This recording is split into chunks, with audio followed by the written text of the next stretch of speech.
Assalamualaikum warahmatullahi wabarakatuh. Perkenalkan, nama saya Teti Toharoh. Di sini saya sebagai moderator yang akan memimpin jalannya presentasi pada kali ini. Saya sebelumnya ucapkan terima kasih kepada Ibu Titin Kartini SEMM yang telah memberi kesempatan kepada kelompok kami, kelompok 5, untuk mempresentasikan video penugasan presentasi terkait konflik karyawan dengan manajer.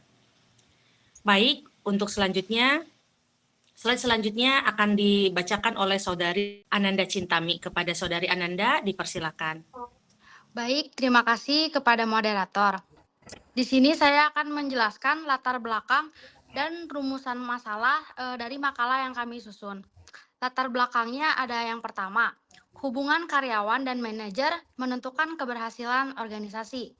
Yang kedua, perbedaan kepentingan, nilai, dan cara pandang sering memicu konflik.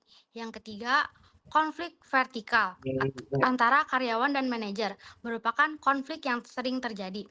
Penyebab konflik yang pertama ada komunikasi yang buruk, lalu yang kedua ketidakjelasan tugas, yang ketiga gaya kepemimpinan yang kurang tepat, dan yang keempat perilaku yang dianggap tidak adil, dan yang terakhir ada konflik yang dapat berdampak positif maupun negatif bagi organisasi. Adapun rumusan masalahnya, yang pertama ada apa pengertian konflik antar karyawan dan manajer. Yang kedua, apa saja jenis-jenis konflik dalam organisasi. Yang ketiga, faktor apa yang menyebabkan konflik vertikal. Yang keempat, bagaimana dampak konflik terhadap organisasi. Dan yang terakhir ada bagaimana cara pengelolaan konflik yang efektif. Baik, terima kasih. Saya kembalikan kepada moderator. Baik, terima kasih kepada Saudari Ananda Cintami yang telah menyampaikan materinya. Selanjutnya, slide selanjutnya akan disampaikan oleh Saudari Nengsri. Kepada Saudari Nengsri, disilakan. Baik, terima kasih kepada moderator. Di sini saya akan menjelaskan mengenai pengertian dari konflik. Konflik di sini diartikan sebagai pertentangan yang terjadi antara dua pihak atau lebih, yang muncul karena adanya perbedaan, baik itu perbedaan tujuan, kepentingan, nilai yang dianut, maupun cara pandang atau persepsi terhadap suatu hal. Lingkup terjadinya konflik bukan hanya terjadi di tingkat tertentu saja, melainkan bisa muncul di semua tingkatan struktur organisasi. Contoh nyatanya yaitu konflik vertikal, yaitu pertentangan yang terjadi antara atasan dengan bawahan dalam hierarki kerja. Sifat konflik yaitu tidak selalu buruk. Ini adalah poin pentingnya. Konflik memiliki dua sisi tergantung bagaimana penanganannya. Mulai dari dampak positif, jika dikelola dengan tepat, konflik bisa menjadi dorongan untuk menciptakan inovasi, perbaikan cara kerja, dan menyelesaikan masalah yang lebih baik. Kemudian ada dampak negatifnya. Jika dibiarkan atau tidak dikelola dengan baik, konflik akan menimbulkan gangguan dan menurunkan kinerja individu maupun seluruh tim. Di sini ada jenis-jenis konflik di organisasi. Yang pertama itu konflik tugas. Terjadinya karena adanya perbedaan pendapat atau pandangan yang berkaitan langsung dengan pekerjaan.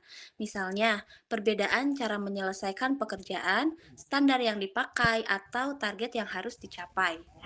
Lalu yang kedua, konflik hubungan. Berakar dari sisi emosional dan interaksi antar individu, berbentuk ketegangan perasaan, rasa tidak cocok, kesalahpahaman pribadi, atau masalah hubungan antar persona, bukan berkaitan dengan isi pekerjaan itu sendiri. Poin yang ketiga yaitu konflik peran, muncul ketika seseorang atau kelompok tidak memahami dengan jelas batasan tugas, wewenang, dan tanggung jawabnya. Bisa terjadi karena aturan yang tumpuk tindih, instruksi yang saling bertentangan, atau deskripsi jabatan yang kabur. Poin yang ketiga yaitu konflik nilai, berasal dari perbedaan prinsip dasar, pandangan moral, atau standar etika yang dianut masing-masing oleh pihak. Contohnya, perbedaan pandangan tentang cara berbisnis, kejujuran, atau tanggung jawab sosial yang sulit didamaikan hanya dengan pembagian tugas. Poin yang keempat, itu konflik kepentingan. Terjadi ketika ada pertentangan antara keinginan atau kepentingan pribadi dengan tujuan atau kepentingan organisasi yang lebih besar. Misalnya, keinginan mendapatkan keuntungan pribadi dibandingkan dengan aturan atau sasaran yang harus dicapai bersama. Untuk penjelasan dari saya, cukupkan sekian. Saya kembalikan ke moderator. Terima kasih. Baik, terima kasih kepada Saudari Naisri. Untuk slide selanjutnya akan disampaikan oleh Saudari Mela Cantika. Kepada Saudari Mela, disilakan. Baik, terima kasih kepada moderator. Di sini saya akan menjelaskan faktor penyebab konflik. Yang pertama yaitu ketimpangan kekuasaan dan otoritas. Yang kedua, ketidakjelasan peran dan tanggung jawab yang mengakibatkan konflik antara karyawan dan manajer. Yang ketiga itu perbedaan persepsi keadilan. Misal dari manajer itu punya persepsi sendiri, sedangkan karyawan punya pemikiran sendiri, artinya mereka tidak sejalan, mengakibatkan sering terjadinya konflik. Yang keempat itu perbedaan nilai dan etika kerja. Mungkin ini juga sering ditemukan di tempat kerja, mulai dari nilai dan etika, pasti selalu ada perbedaan. Jadi itu yang nantinya akan menimbulkan konflik. Yang kelima itu konflik kepentingan, sudah pasti karyawan selalu ditentang oleh manajer karena kepentingan pribadi atau misalkan kepentingan-kepentingan yang menurut manajer itu salah. Yang terakhir yaitu faktor psikologis dan emosional. Nah, di sini ada penyebab konflik, yaitu yang dijelaskan secara detail. Yang pertama, ketimpangan kekuasaan. Karyawan merasa kurang dihargai. Yang kedua, perbedaan keadilan. Seperti kebijakan dianggap tidak transparan, artinya manajer mengambil keputusan secara sepihak tanpa diketahui oleh para karyawannya.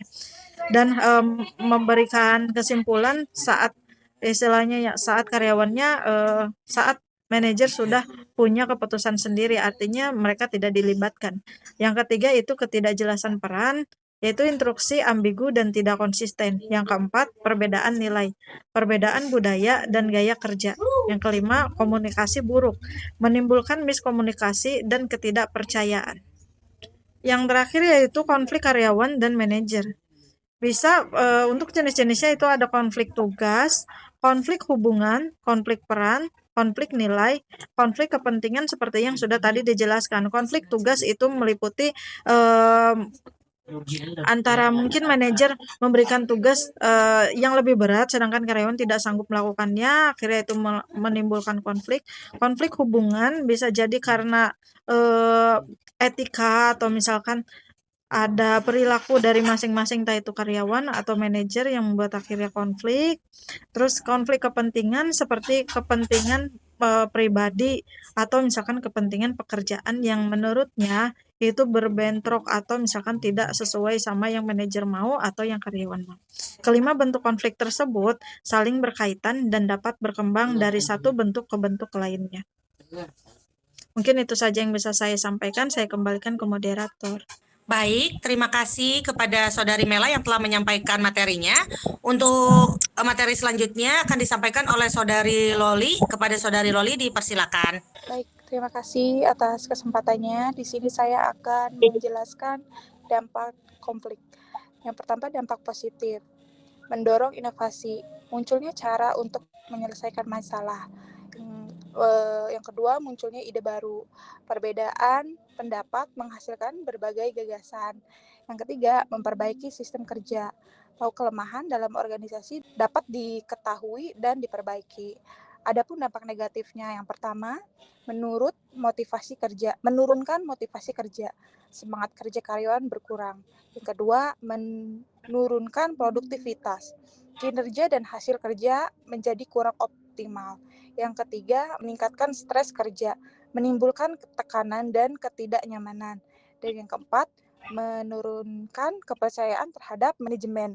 Karyawan kurang yakin pada pimpinan. Dan di sini juga saya akan menjelaskan beberapa strategi pengelolaan konflik. Yang pertama, meningkatkan komunikasi terbuka, mengurangi kesalahpahaman dan memudahkan penyelesaian masalah. Yang kedua, menjelaskan peran dan tanggung jawab, mencegah tumpah tindih tugas dan kebingungan. Yang ketiga, menciptakan keadilan dalam pengambilan keputusan, mengurangi rasa tidak puas dan meningkatkan penerimaan. Yang keempat, mengembangkan kepemimpinan partisipatif, melibatkan anggota dalam mencari solusi dan mengambil keputusan.